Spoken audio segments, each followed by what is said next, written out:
कळाली की 1 वाजल्यापासून या महिला भगिनी या ठिकाणी बसलेले आहेत आणि माझे बांधव सुद्धा 1 वाजल्यापासून बसलेले आहेत.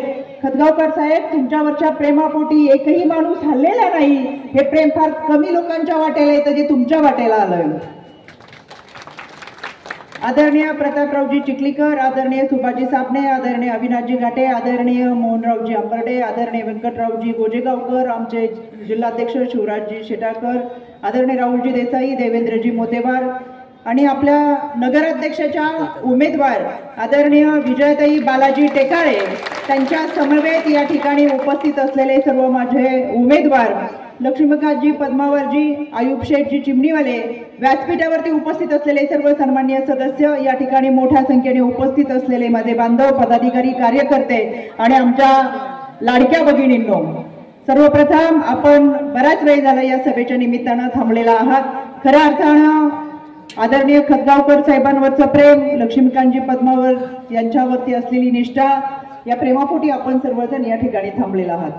आज संविधान दिन, न्याय, समता, बंधुता या लोकशाहीच्या मूल्यांवर आधारित संविधान आणि बळकट लोकशाही भारतरत्न डॉक्टर बाबासाहेब आंबेडकरांनी तुम्हाला आणि मला दिली आणि खऱ्या अर्थानं आपण तहाटमानेने माणूस म्हणून जगाला सुरुवात केली आणि म्हणून हक्क आणि अधिकार याबरोबर आपल्या मूल्यांची निश्चितपणाने एक उंची गाठण्यासाठी आपण सर्वजण प्रयत्न करत राहिलो. खऱ्या अर्थानं दुर्दैवाने 26 अकराची जी मुंबईतली दुर्घटना घडली, यामध्ये जो दहशतवादी हल्ला झाला त्यामध्ये आपल्या सैनिकांनी, भारतीय जवानांनी, महाराष्ट्र पोलिसांनी जे शौर्य दाखवलं त्याच्यासाठी देखील मी अभिवादन व्यक्त करतो. गोदावरीच्या काठावर वसलेले हे नांदेड, गुरु गोविंद सिंगांच्या पवित्र आशीर्वादाने पावन झालेली ही भूमी, 3.5 शक्तीपीठापैकी एक असलेले रेणुका मातेचं मंदिर आणि आदिमायाचा, आदिशक्तीचा जागर ज्या खऱ्या अर्थानं या भागामध्ये होतो, नंदीग्राम असेल आणि कंधारच्या एका ऐतिहासिक भूमीमध्ये आपण सर्वजण हा वसा आणि वारसा घेऊन चालण्याचा प्रयत्न करतो. आज आम्हाला मनाला समाधान वाटतंय. आज सकाळपासून नांदेडमध्ये असताना सकाळची लोहची सभा असेल आणि आता देगलूरची सभा असेल, अतिशय उत्स्फूर्त प्रतिसादामध्ये खऱ्या अर्थाने आपल्या नांदेड भागाचा, आपल्या देगलूरचा, लोहा कंधारचा असेल, या सगळ्या भागांमध्ये विकास झाला पाहिजे यासाठी या जनतेचा आटापिटा आहे. आणि हे करत असताना आपल्यातलाच माणूस आपल्या सेवा करणारा असेल त्याला आपण निवडून दिली पाहिजे, ही भूमिका आहे. मी सर्वप्रथम खतगावकर साहेब आपल्याला एक महिला भगिनी म्हणून मनापासून धन्यवाद देते. आपले आभार व्यक्त करावे तितके कमी आहेत, कारण या ठिकाणी 14 जागांवरती साहेब 18 महिला दिलेल्या आहेत, म्हणजे 4 पुरुषांच्या जागावर 4 महिला जास्त आहेत.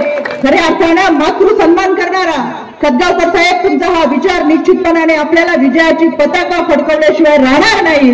कारण 9 महिने 9 दिवस गर्भात वाढवलेल्या बाळाला जन्म देणारी ही मातृशक्ती बाळपणाची ज्यावेळेस कळ सोसते तेव्हा ती नवीन सृष्टीची निर्मिती करत असते. एक सृजनता तिच्यामध्ये असते. चांगलं काय वाईट काय हे तिला वेगळं सांगावं लागत नाही आणि म्हणूनच या समाजाची निर्मिती करण्याचा लाल रंग तिच्या गर्भामध्ये, म्हणूनच तिचा विचार हा सृजनतेकडे, चांगल्याकडे जाणारा असतो. आणि म्हणून खतगावकर साहेब, 4 जास्तीच्या जागेवर तुम्ही आमचा जो मातृ सन्मान दिलाय ते माझ्या बांधवांना देखील विनंती आहे, येणाऱ्या 2 तारखेला निश्चितपणाने घड्याळासमोरील बटन दाबून या मातृशक्तीचा तर विजय होईलच होईल, पण आमच्या या महिला भगिनींना साथ देणारा पाठीरागा. प्रत्येकाच्या घरामध्ये सावित्री आहे, पण आमचा ज्योतिबाचा शोध जारी आहे. खतगावकर साहेब, आमचा ज्योतिबाचा शोध तुमच्यापाशी थांबतोय, कारण हे ज्योतिबा आमच्या सावित्रीच्या लेकींच्या पाठीमागे उभे राहणार आहेत, याचं मला मनापासून समाधान आहे. 2007 ते 2017 पर्यंत राष्ट्रवादी काँग्रेस पक्षाची सत्ता असताना जी कामं केली ती आवर्जून सांगणं गरजेचं आहे, कारण की बऱ्याच वेळा केलेल्या कामांचा विसर पडतो.